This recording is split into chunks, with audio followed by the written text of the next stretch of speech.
Monday. Thanks for joining us for Unscripted on 13 Plus. I'm Anna Orsini. And I'm Kirsten Courier. Happy Monday. We hope you had a great weekend. We do want to begin with some breaking news. Really, it just came into our newsroom. We know the Supreme Court has ruled that former President Donald Trump is eligible to remain on Colorado's presidential ballot. It's a decision that follows months of debate over whether or not Trump violated the insurrectionist clause. Now, the justice's ruling states that without action first from Congress, they cannot invoke the constitutional provision to keep presidential candidates from appearing on ballots. The court's move will end efforts in Colorado, Illinois, Maine, and elsewhere to get Trump off the ballot because of his attempts to overturn the 2020 election results. Some people do believe that the issue could return to the court again after the election. Of course, we know tomorrow is Super Tuesday, so it's going to have an impact there in Colorado with their primaries tomorrow. So Trump will be allowed on those ballots for the presidential primaries. Meanwhile, we do need some more news here. We know former President Trump is expected in federal court in Washington, D.C., as Anna mentioned today, just a day before Super Tuesday. This is for his alleged role in trying to overturn the results of the 2020 election. Trump's lawyers previously had asked for an April 2026 trial, pushing the case back until after this year's presidential election. However, one U.S. district judge rebuffed Trump's attorneys who say that a later date was necessary to account for the large amount of evidence that they were reviewing. It's just one of 4 cases that Trump is currently facing. Again, we now know the outcome from the Supreme Court ruling that he is eligible to run in Colorado's primary and other states in Maine and Illinois. So this is just another thing that we will keep watching for you throughout the day and let you know what comes out of that. Meanwhile, in Texas, we are still following these massive wildfires. The largest wildfire in Texas history is actually still burning this morning. While authorities hold out hope they can contain the Smokehouse Creek fire, the weather's just not cooperating. A Texas A&M Forest Service spokesman talked about some of the challenges that firefighters are facing on the ground now. Again, the Smokehouse Creek fire, one of the largest that we've seen in the United States. It's the biggest in Texas history, more than 1 million acres so far. Texas in the Panhandle had a higher than average rain over the winter. And so there's a lot more grass, which we consider fuel. That's what's going to burn. So there's a lot of fuel on the ground. And when you add high winds and low humidity to high fuel load levels, that's when you get the conditions that are right for large, fast spreading wildfires.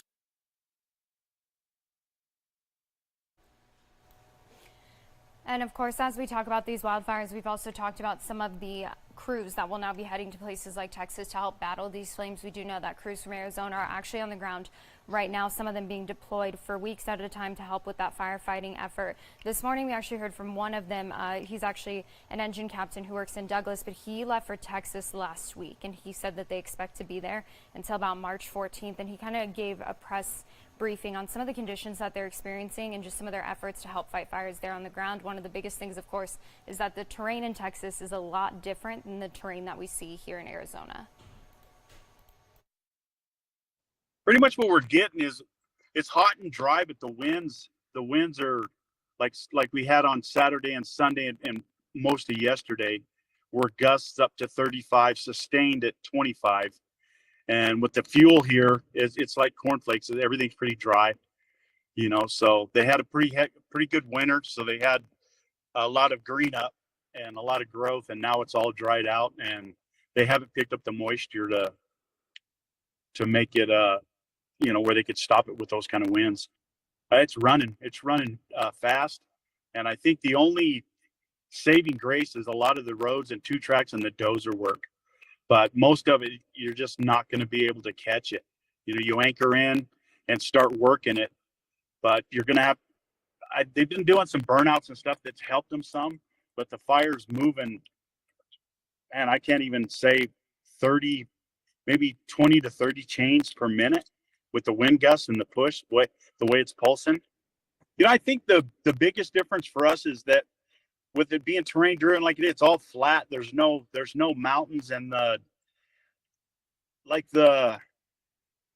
terrain itself is kind of sandy.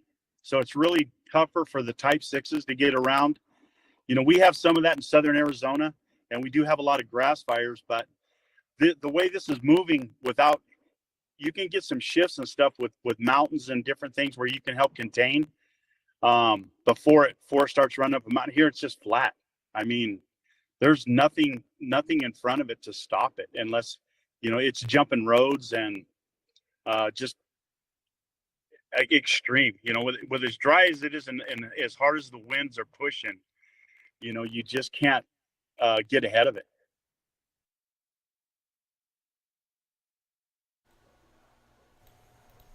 And taking a live look out to our conditions this morning, pretty clear out there, not seeing any gusty winds. Looking at those trees, that's usually how I measure the wind gusts outside, a non-meteorological way to do that. Just look at the trees. Weather-wise for this week, we had a beautiful weekend, so will that remain the case heading into our week? We have 13 First Alert meteorologist Mallory Schnell here. Weather-wise, what's the big concern heading into this week? We have some rain chances by Thursday and Friday, but for the next 3 days, Monday, Tuesday, Wednesday, look fabulous. So if you like the weekend weather, you're going to like the next 3 days. Right now, temperatures are in the 50s across southern Arizona, 54 in Tucson, 52 in Nogales, 57 degrees currently in Marana. Nothing but blue sky and sunshine out there, hardly a cloud in sight. Any kind of clouds staying off to our north around Phoenix and Flagstaff. So for today's forecast, just expect a lot of sunshine, temperatures in the upper 60s to right around 70 degrees in Tucson, Nogales, Green Valley, and San Manuel. Today in Cochise County, we're expecting highs in the mid 60s for Bisbee, Wilcox, and Sierra Vista, 70 degrees this afternoon in Douglas. Now for the next 7 days, as I mentioned, we do have some light rain chances on the way by the end of the week. Not looking to pick up all too much in the way of moisture, likely a quarter of an inch or less, but we'll take anything we can get this time of year because April, May, and June tend to be very dry. So any moisture we can get in March is definitely a plus. Now your chances of rain for the next 3 days staying low. No rain chances Monday, Tuesday, and Wednesday. Up to 40% by Thursday, 30% by Friday. Your forecast high temperatures, of course, will respond to those rain chances back into the 60s by Thursday and Friday. That's before we do dry out and warm up for the weekend. So your 7-day forecast, 70s today, tomorrow, Wednesday. A few more clouds around Tuesday and Wednesday, a little bit breezy on Wednesday. That's ahead of those rain chances Thursday into Friday. And then once again, drying out, warming up for Saturday and Sunday. Overnight lows will dip down into the 40s. Okay, beautiful. I know we talked about it a little bit this morning. Sunday, perfect pool day. Yeah, it's going to be gorgeous out there. Of course, this time of year, we have so many events going on around town. So really important that that weather holds up at least for the weekends. And that tends to be the case so far. Okay, Awesome. Great. We're looking forward to it. Thank you, Mallory. Thank you, Mallory. Well, happening now in Oro Valley, some changes are set to begin as the Naranja Park expansion project gets closer to wrapping up out there. Yeah, there's going to be a new entrance for the next coming days as they're working on some construction in that area. So if you typically go to Naranja Park or you're around the area, I know a lot of families in Oro Valley love Naranja Park. Yeah, some changes this week, though. Exactly. Jack Cooper has details. When it comes to opening the park, crews are actually way ahead of schedule. Originally, it was supposed to take them about 3 years, but now they're expecting it to be about 2.5. The entrance off Naranja Drive will be completely closed until the final project is wrapped up, so about another month or two. Now, if you've been to the park at all, you know there is the archery range, a couple of fields, and a dog park. But soon there's going to be a whole lot more. There'll be at least 6 fields and room for much more than that in the future. And Oro Valley's first skate and bike park is also going to be here, a splash pad, and more spots for people to play pickleball. A long journey, and I'm just excited to get these amenities open to the public and having them being used because we get to see them daily, but we don't have any people on them yet. So we want to get it open to the public and just have the town enjoy it. Oro Valley leaders tell me that they haven't set a date for when the park will fully reopen yet, but they're expecting it near the end of April, maybe the beginning of May, depending on how weather goes for them. Some construction dates had to be pushed back because of some rain that we saw over the last couple of weeks, but the goal is to have the park open before it gets too hot outside. Reporting in Oro Valley, I'm Jack Cooper, 13 News. Okay, friends, well, we know it's been a while since we've had a pet of the week, so we wanted to start your week off the right way with a pet, and this is Costa. He's available for adoption right now from Pact. Kind of hard to believe looking at this video of him because he is just the cutest little thing with that one blue eye. He's a very handsome boy. Aside from that, he's a really nice boy. Volunteers at the shelter said that he has full of energy. He has a zest for life. He's almost 2 years old. He's sweet when it comes to people, other dogs. He gets along with everybody. He's so happy. I know. He came to the shelter as a stray back in September, but despite his long stay, he's been there quite some time now. They say that he is still a happy-go-lucky little guy. He loves crawling up on the volunteers' laps, so even though you see him there on your screen, he's not a small dog, but he thinks he's a lap dog, Look which at him. most big dogs do. So very smart, very treat motivated, you can see, and just a very handsome boy. I love all of his coloring, the little black up his gorgeous. fur. Yeah, that blue, that bright blue eye. So Costa is available for adoption right now again at PAC. He's been there since September, and he definitely is deserving of a forever home. Yeah, he is. So if you're looking for a guy to add a little joy, a little bit of cuddle to your life, a gorgeous blue eye, he is the guy for you. Again, he's available for adoption right now at PAC. So if you would like to head over there and meet him, you can head to PAC today. You will be able to head there at noon. So they're open Monday, Tuesday, Thursday, and Friday from noon to 7, Wednesdays from 1:30 to 7, and then Saturday and Sunday from 10 a.m. to 5 p.m. And let's just take one more look, because I can't get enough of that Isn't sweet it little crazy? face. You take a look at him and you're like, Costa, you're the sweetest thing. How do you not have a home? Exactly. I don't know. So anyone out there who's looking for a forever best friend or just someone to light up their lives, I think Costa would be a great option. And there's so many fun things about him aside from just that blue eye and like You can tell his personality, he right? just looks like such a fun dog, and he has what they call like the socks on his paws. So he has like his So 4 little white paws. sweet. He's a very handsome boy. So again, Costa's available at PAC right now. If you would like to meet him, you can head over there today at noon. And please let us know if you adopt him, if you foster him, anything. We would love to get an update. He's so handsome. He's so I cannot handsome. stand it. So we'd love to see one of you end up with Costa. He deserves a good home. Absolutely.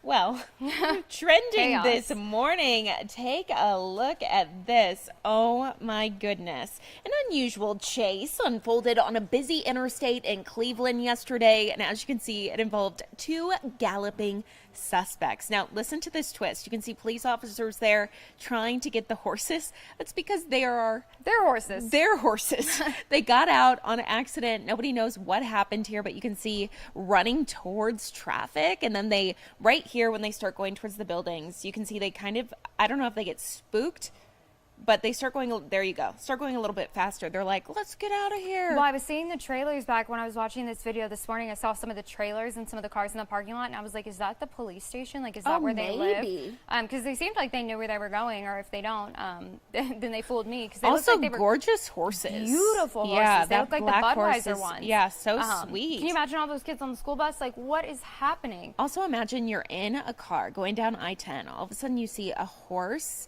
galloping towards you. First of all, with everyone stopped, I'd be afraid that there'd be a huge crash there, like people rear-ending each other. Right. Well, thankfully, people are paying attention, because I feel like that could happen so easily. You're just traveling along the highway, somebody's on their phone, and then they just rear-end you. Also, hitting a horse would not, one, bad news for the horse, too. That would cause some significant Serious damage to you. Yeah. I know. And thankfully, nobody was hurt. The horses are fine. But yeah, big old horses running down the street. And I feel like this happens way too often. It's happened in Ohio before.